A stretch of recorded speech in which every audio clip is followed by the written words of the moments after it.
ముస్లిం మైనారిటీలపై మోడీ మత దురాకార వ్యాఖ్యలను ఖండించాలని ప్రజా సంఘాల ఐక్య వేదిక నాయకులు ఐష్కాస్ డిమాండ్ చేశారు.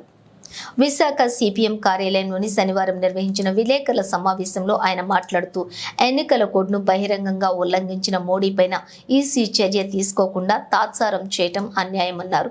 వచ్చే ఎన్నికల్లో ముస్లింలంతా మోడీ ప్రభుత్వానికి వ్యతిరేకంగా ఓటు వేస్తామని తగిన బుద్ధి చెబుతామన్నారు. ముస్లింల మనోభావాలు దెబ్బతినే విధంగా వ్యాఖ్యలు చేయటం తగదన్నారు.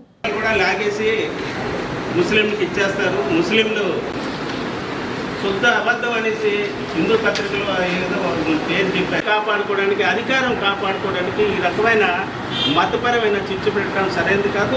అష్రఫ్ ఆవాజ్ విశాఖ జిల్లా కార్యదర్శి. రాజస్థాన్లో మోదీ గారు చేసినటువంటి ప్రసంగంలో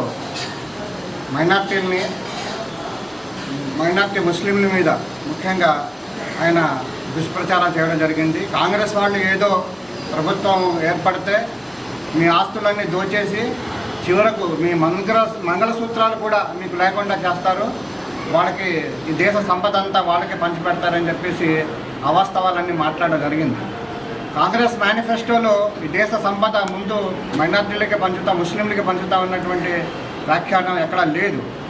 మేనిఫెస్టో చదవకుండా ఆయనకి తోచినట్టుగా, ఆయనకి నచ్చినట్టుగా జనాల్లో ఒక హిందూ ఓటర్ని కన్సల్టేట్ చేసుకోవడానికి, వాళ్ళల్లో భయం సృష్టించడానికి చేసినటువంటి వ్యాఖ్యలు తప్ప మరేమీ కాదు.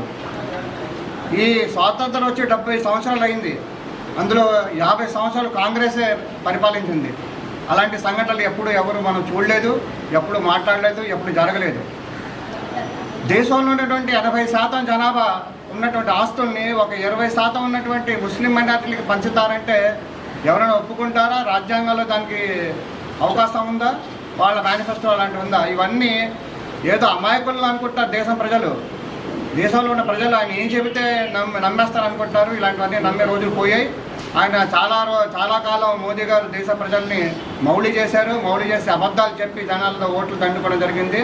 ఆయన ఎత్తుగడలన్నీ పోయాయి. రాముడు పేరు చెప్పుకొని ఇన్నాళ్ళు ఓట్లు సంపాదించుకున్నారు. ఇప్పుడు రాముడు పేరు చెప్పినా సరే ఎవరు స్పందించట్లేదు. ఎందుకంటే ఇది ఎలక్షన్ స్టంట్ అని చెప్పేసి అందరికీ తెలిసిపోయింది. అలాగే అబద్ధాలు చెప్పి జనాల్లో విద్వేషాలు రెచ్చగొట్టి వాళ్ళలో ఉన్నటువంటి అసహనాన్ని, ఇప్పుడు ఉద్యోగాల గురించి మాట్లాడట్లేదు, ఆరోగ్యం గురించి మాట్లాడట్లేదు, ప్రభుత్వ రంగ సంస్థలు అమ్మేస్తున్నారు, దేశాన్ని అధోగతికి తీసుకెళ్ళిపోతున్నారు. దేశంలో ఉన్నటువంటి అప్పు కాంగ్రెస్ వాళ్ళు వదిలిపెట్టిన దానికంటే 10 రెట్లు అప్పు పెరిగిపోయింది. ఇవన్నీ మాట్లాడకుండా వాటన్నిటి ఎలా అడ్రస్ చేస్తాం చెప్పుకోవడానికి ధైర్యం లేక జనాల్ని తప్పుతోవ పట్టించడానికి, జనాలు ప్రశ్నిస్తారని చెప్పేసి జనాల్ని తప్పుతోవ పట్టించి ఓటు దండుకునేటువంటి ఇది చేశారు. కానీ ఇది కూడా నిర్వీర్యం అయిపోయింది. అది కూడా తెలిసిపోయింది. రెండో ఫేజ్ ఎలక్షన్స్లో ఆయన చేసినటువంటి వ్యాఖ్యానాలకి ఎవ్వరు ప్రజలు స్పందించలేదు. అందుగురించి ఎలక్షన్ కమిషన్ స్వతంత్రంగా వ్యవహరించాలి. ఒకరికి ఒక రూల్ కాకుండా ఇంకా మోదీతో భయపడాల్సినటువంటి అవసరం లేదు.